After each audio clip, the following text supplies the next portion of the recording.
Ya estamos en comunicación vía telefónica con Iván Arenas, él es analista político, especialista en gestión y conflictos sociales. Buen día, Iván, ¿cómo te va? Hola, ¿cómo estás, José? Muchas gracias. Gracias, buenos días. Qué gusto saludarte. ¿Qué es lo que está ocurriendo ya realmente? Hemos perdido ya la capacidad de asombro con lo que está ocurriendo en Patás. ¿Se ha perdido el control en la zona? Mira, estamos a un paso, si no sea el control de la zona total, estamos a un paso de perder el control absoluto de la zona, básicamente del territorio. Es una zona, como te hemos venido conversando, es una zona bastante violenta. Hay evidentemente estas bandas de minería ilegal, ya que se amparan muchas veces en en organizaciones o en mineros artesanales o en mineros en vías de formalización.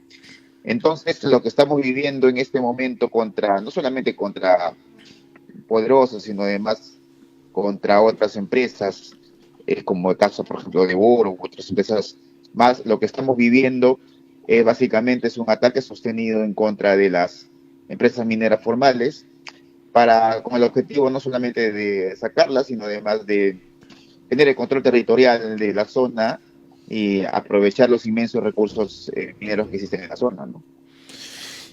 Y no es posible que ha transcurrido tanto tiempo, los servicios de inteligencia, la policía que está en la zona, acompañada de las Fuerzas Armadas, no tomen un conocimiento real que el objetivo es tener el control territorial tal como tú lo dices. ¿Esto es difícil de detectar, Iván? No, en absoluto, en absoluto. La policía sabe, además hay una inteligencia bastante aguda, detallosa con respecto al tema. Lo que pasa es que evidentemente, y eso hay que decirlo bastante claro, hay que ser absolutamente claro y no tener medias tintas en este sentido.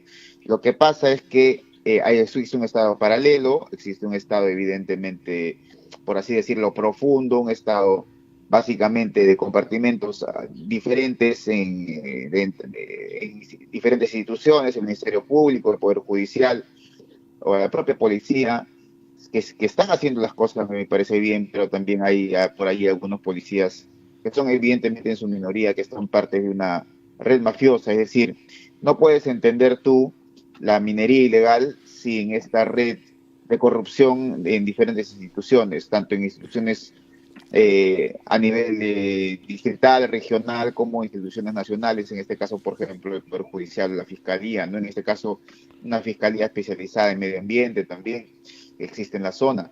Entonces, digamos, se sabe muy bien qué es lo que está sucediendo, se sabe muy bien cómo actuar, hay inteligencia, el detalle es que no hay la voluntad, digamos, entre comillas, política para poder hacerlo también, ¿no? Hace unos días conversábamos contigo, Iván, y tú explicabas la necesidad que se declare en emergencia todo el corredor de los Andes de la Libertad. Ahora más que nunca, ¿eso ya es una urgencia? Sí, el corredor minero ilegal es un corredor bastante grande, un corredor que integra varios distritos, varias zonas, entre ellas Patás, que viene antes, probablemente viene desde Sihuas, probablemente viene de Huacrachucro. Entonces, y llega hasta Cajabamba, básicamente pasa básicamente por Santiago de Chuco, Huamachuco, Otusco, Quirubilca, todas estas zonas deben ser básicamente tomadas como un solo corredor, un corredor donde existe minería ilegal.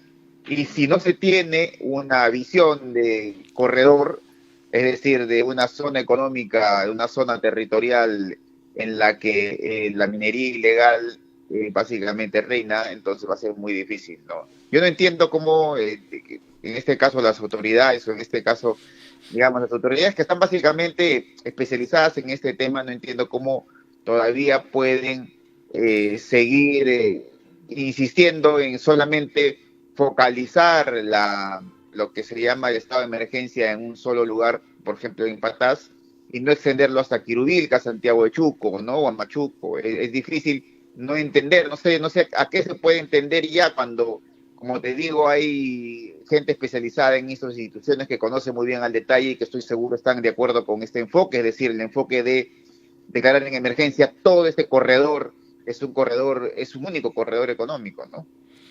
¿Y qué hacemos para frenar esta corrupción que existe en algunas instituciones? No toda la policía, no todo el Ministerio Público, no todo el Poder Judicial. ¿Qué hacemos, Iván, para frenar?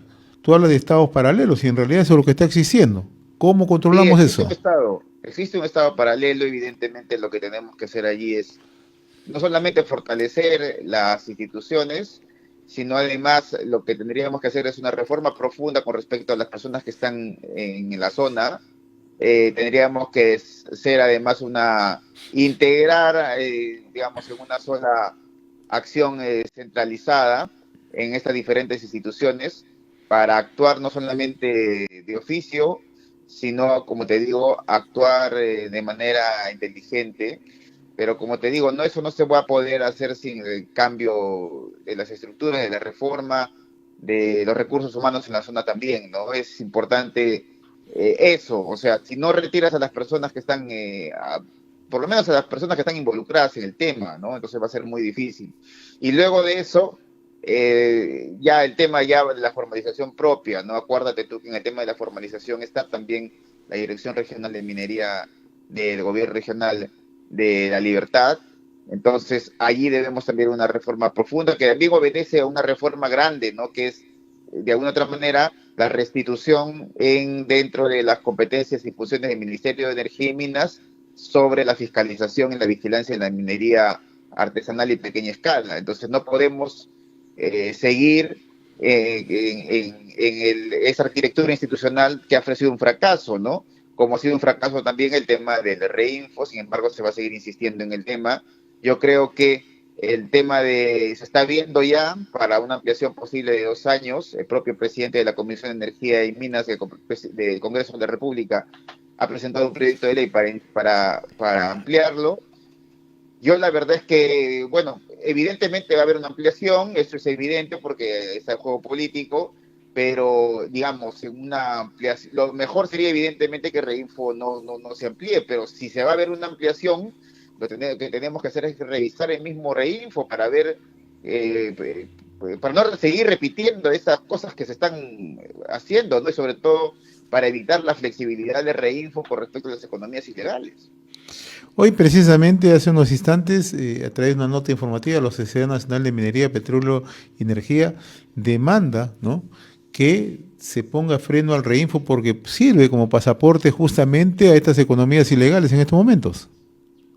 Sí, mira, yo estoy de acuerdo absolutamente en la eliminación de la cancelación de Reinfo, porque evidentemente ya no se puede extender más, el plazo va a terminar ahora en diciembre.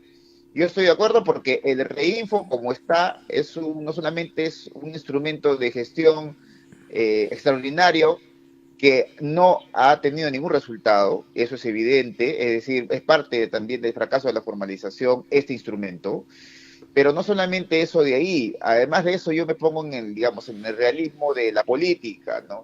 Y eso, con que yo te diga que evidentemente se tiene que cancelar y se tiene que cumplir la cancelación a partir de diciembre, con eso no va a acabar el tema, es decir, eh, ya el propio presidente de la Comisión de Energía y Minas ha presentado ese proyecto, ¿no? Y probablemente lo va a someter a su comisión y probablemente lo va a llevar al pleno y probablemente el propio Congreso va a ser quien de alguna otra manera promulgue la ley y extiende el plazo de reinfo. Entonces, frente a esa situación, lo ideal, digamos, en un mundo ideal sería que Reinfo no se dé y que el Congreso no lo haga, pero el Congreso lo va a hacer, eso es el problema, el Congreso lo va a hacer. Entonces, frente a esa situación que es absolutamente real, ¿cómo hacemos para evitar que dentro de esta ampliación de Reinfo, Reinfo ya no siga siendo un documento laxo ni un pasaporte para la ilegalidad? ¿Cómo hacemos? ¿No? Si entendemos que la realidad política está absolutamente distinta a las ideas que yo quiero, los objetivos que yo quiero, y que la realidad política se va a dar de todas maneras esto, porque básicamente es política. Entonces, ¿qué hacemos a partir de ahí entonces para mejorar este instrumento que ha sido absolutamente y es absolutamente laxo? Y probablemente si no se reforma va a seguir siendo laxo. Y va a seguir constituyendo un riesgo para el país. Yo te agradezco, como siempre, mi estimado Iván, la amabilidad que tienes con RCR, Red de Comunicación Regional. Muchas gracias, José. Gran abrazo.